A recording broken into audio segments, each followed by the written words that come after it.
Ladies and gentlemen, hello, welcome to Attacking the Cloud Native Supply Chain. This is, as usual, a 45-minute talk compressed into 15 minutes. If I speak too quickly, the slides will be available. There's the longer version of the slides available online, and I wish us all the best. Okay, hi, I'm Andy. I'm at Control Plane. I wrote some books. I've done some other things. I'm CISO at Open UK, where we focus on attempting to prevent the UK government from blowing its own feet off with aggressive legislation. And I work in the TAG Security as well, which is the Linux Foundation's technical advisory group on security. My esteemed co-author and I, Michael Hassenblas, wrote this book. It is available as a PDF download behind an email wall at the top there on the Control Plane website. And today we are going to talk about attacking the cloud native supply chain. What is the problem? What will we do about it? And how indeed will we remediate? So what is the supply chain problem, we ask ourselves?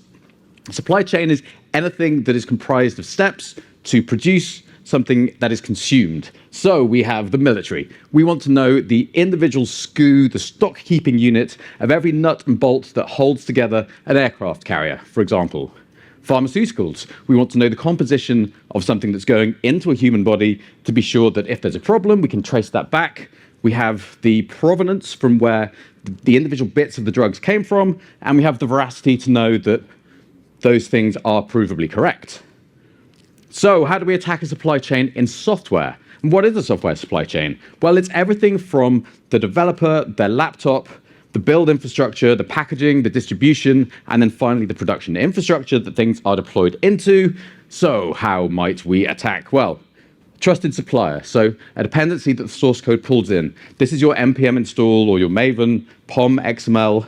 Each package in there not only is third-party code that will run in your production systems, but also it might pull in its own third-party code. You end up with this thing called a transitive dependency, which is a second or third order dependency. And if we want to attack the primary application, maybe we start all the way back. So we look at something like PyTorch, I think, which was attacked over Christmas, and somebody attacked the package with something that was a dependency rather than the package itself. What else can we do? We can infect the source code. I leave my machine unlocked, someone comes in, la-di-da, let's do a curl, pull an implant, which is a piece of code that does something malicious, and then we commit that to the repository as the developer. We could also get remote access to this machine, hopefully not this one, a given machine, and perform the same kind of attack. We could also go straight to the source repository. Maybe someone hasn't locked down their Bitbucket instance, or someone's got access to a leaked SSH credential that allows them to push to a Git repository. We infect the build infrastructure. This is the SolarWinds type attack. This means that everything's secure when it goes into the software build, the software factory engine, but the engine itself is insecure. Therefore, it's able to infect the code at that point, and then the downstream distribution is compromised. This was identified in 1984 by Ken Thompson in the Reflections on Trusting Trust paper, where a compromised compiler pumps out compiled binaries that contain the same implant that can then essentially operate as a worm, as in the MySpace worm sort of style. Or finally, let's just go for the runtime environment that the workload's running in. The actual delivery of the workload is entirely secure, but someone's compromised the supply chain leading into the runtime. And then it doesn't matter about the supply chain of the application software, it's the supply chain of the the production runtime infrastructure. So supply chains, long, complex, and difficult. So what kind of threats do we have? APTs, we're talking Fancy Bear, Russia, China, the US and the UK are their own APTs to other countries. These are things that once they infect, or once they gain a foothold, they establish persistence, which means in the event of a repaving, so a server's wiped out, maybe you've infected the microcode, perhaps you've infected the infrastructure as code deployment, so everything that's built from there still contains or pulls in something malicious. Various other things. Cryptojacking and extortion were particularly popular a few years ago. Now it's more or less, so cryptojacking could be either cryptographically encrypting, I suppose, an entire network, or it could be using stolen compute infrastructure to run Bitcoin miners. That's not really viable anymore because sort of prices have crashed, etc. There's good advanced detection from cloud providers as to the signatures of Bitcoin and various other crypto miners. So now people just lock entire networks, look at Australia and New Zealand for multiple instances of that happening at huge scale, where things are encrypted and the data is slowly leaked in order to force a payment for that encrypted data, and ultimately further supply chain attacks and compromised software. This again is SolarWinds. They were attacked in the build infrastructure. They then put an implant into the code that was generated and installed on Microsoft and US government servers and all sorts, and then that was the jump point for further attacks. So the supply chain is basically everything. Existential nightmare. Right, tag security, maintain a list of supply chain compromises. If you would like a view on historically some of the things that have happened here, you can see there's all sorts of different ways you can get in. Ultimately, because this is a huge network of trust, it is about ensuring that the trust between individual nodes in the graph, the dependency and human trust graph, are verifiably correct and remain correct, let's say. A particularly fun and nebulous attack here is typo squatting, where if I have left-pad on the npm repo and someone registers left pod, let's say, then when I'm doing an npm install and I make a typo, if I've duplicated the same code from left pad into my hostile left pod repository, then I get 50,000 downloads and I drop an implant in, all automatic build servers that pull down the latest version and don't pin dependencies magically install this version. There's lots of other nefarious and slightly subtle attacks that can occur here. We're halfway through and I'm going to have to speed up. Okay, the problem space is larger than most people think because it covers everything, as we've kind of enunciated. So what do we do about it? Well, either we ignore the whole thing, or we just use them and don't care. Oh, sorry, we avoid using them, we ignore the problem, or we secure everything. This is kind of constricted straitjacket of security, completely unusable. We will suffer developer attrition and organizational failure if we behave that way. So instead, we perform threat modeling, attempting to quantify the security controls that we look to instigate and leave a paper trail so that when the system is under maintenance or future feature development, there is a quantifiable rationale for every single security decision that's made. We'll look at how to do this as we progress. So let's threat model a supply chain. This kind of is a bit of a build infrastructure. You can see here there's some notable things like metadata storage that are not particularly common. This might just be your Jenkins build logs in time gone by. These days, this is cryptographic identifiers for the things that come in and out of each individual stage of your build. This is super important because it avoids, or it can help to mitigate tampering. It is not a silver bullet because if somebody is able to control what is supposed to come out, then the cryptographic identifier appears to match. Again, another insidious, painful sort of thing. So threat modeling is a way of bringing together all the stakeholders for a system, taking different opinions, different observations. The test team will know things that the developer team don't want to fix.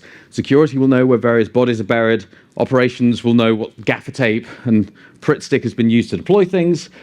Ultimately, the point here is we're focusing on data and data flows, the classification of data in a system and its movement throughout that system in order to, again, quantify the controls that we apply and have rationalization for when someone says, I can't do anything with this system, why did you do it like this? So the actual stride-based process of threat modeling, birthed by Adam Shostak, is what are we building? What could go wrong? Ultimate catastrophization. What are we going to do about it? White knight syndrome. And did we do a good job? When do I rinse and repeat the entire cycle? And that might be next release, it might be on a specific cadence, it might be related to a compliance or a GRC-related thing. So, step one, scope, what's in the supply chain and where does the data flow? Use cases, understanding, are we pulling in closed source software from vendors? Do we have an inherent trust relationship there that's difficult to introspect without some extra metadata like an SBOM or VEX documentation? What's the business impact if stuff blows up? The CIA triad of confidentiality, integrity, and availability. This is a way to quantify, again, to observe the impact of something and to try and get a useful number. So in the same way that Beyond Core gives you a number for risk, which is based on various bits of metadata, like where the source connection's from, or temporal information, or previous established trust. We can kind of try and build up this impact versus probability abstract risk score that allows us to apply controls in an order of precedence. And then finally, how does this supply chain actually work? So what's the worst that could happen? This is the Sun Tzu attacker mindset. We're looking to internalize the way that somebody would attack our systems, look at all the negativity and all the worst case scenarios, and again, order these threats by the likelihood and the impact, and we'll get to attack trees in a moment. How do we identify potential threats? There are loads of catalogs of information that we can use. MITRE is perhaps the most obvious. The CNCF Financial Services user group has got a load for Kubernetes. Tag security contribute into this as well. Okay, so threats to the supply chain, a brief smattering. There are plenty. This is within the constraints of a contained, not hermetic, but a contained organizational build system. So once we have an idea of the potential threats, we can start to build an attack tree.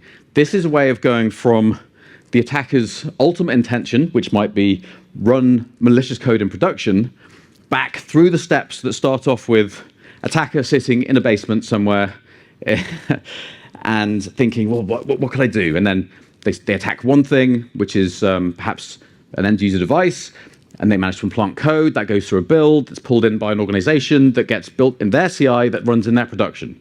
So there's a tree that you can build. There are multiple routes through these trees, and the purpose of building a tree is to apply controls and compliance to that tree like so.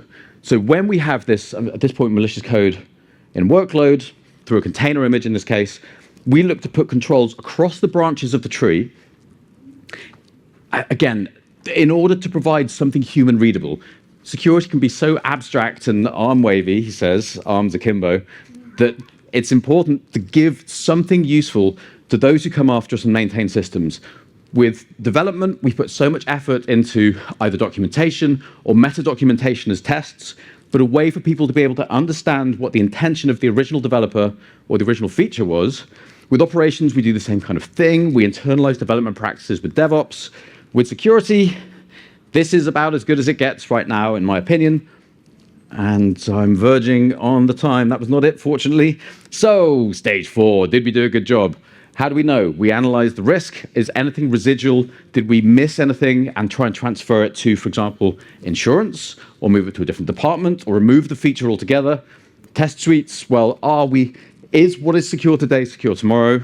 Again, taking software development and computer science practices into the security world. Pen tests, they're great, but they're just a point in time rubber stamp that the system is okay for the specific constraints and scope of the test. It is better to automate them, have security test suites, and finally revise the model. This is a constantly churning and evolving thing. So, securing the supply chain in 1 minute 30. Okay, frameworks and controls. These slides, as I say, will be available. This is a full list of controls for each principle. There is a lot. So, automate, verify. We're looking at all those different stages. It's probably far easier to review these slowly on the slides than it is for me to attempt to describe them. But there's some useful things here. We especially like, for example, storing this metadata externally so that it can then be used at admission time to production. If we have all these bits of metadata collected, when we finally deploy the software artifact to production, we can go back through and ensure that not only do we have the relevant stages signed, and that can be anything from a GPG signature to all the various OAuth and types of signatures that we can generate now. Intoto is his favorite project in this space. Sigstore and Cosign use the Intoto signing envelope format as well. And we re-verify that at production deployment to make sure that our build infrastructure has at least given us the foundational bits and bobs that we expect. So there is a framework for this called Salsa, which essentially asks, what's the minimum we can do to achieve each level of potential compliance? Stage 1 is easy to adopt. Stage 2 starts to protect against software tampering. Stage 3 hardens infrastructure. And stage 4 requires two-person review, hermetic builds, which means that you present the artifacts that you're going to build, and then you close them off from the internet, and you build everything. It's like you stick it in the pot and just stir it around. You can't insert anything afterwards. And this ensures determinism, which means that a build today is the same as a build tomorrow, is the same as a build on the other side of the world. If builds are deterministic, they have the same hash. And if we have the same hash, we can run multiple pipelines geographically distributed.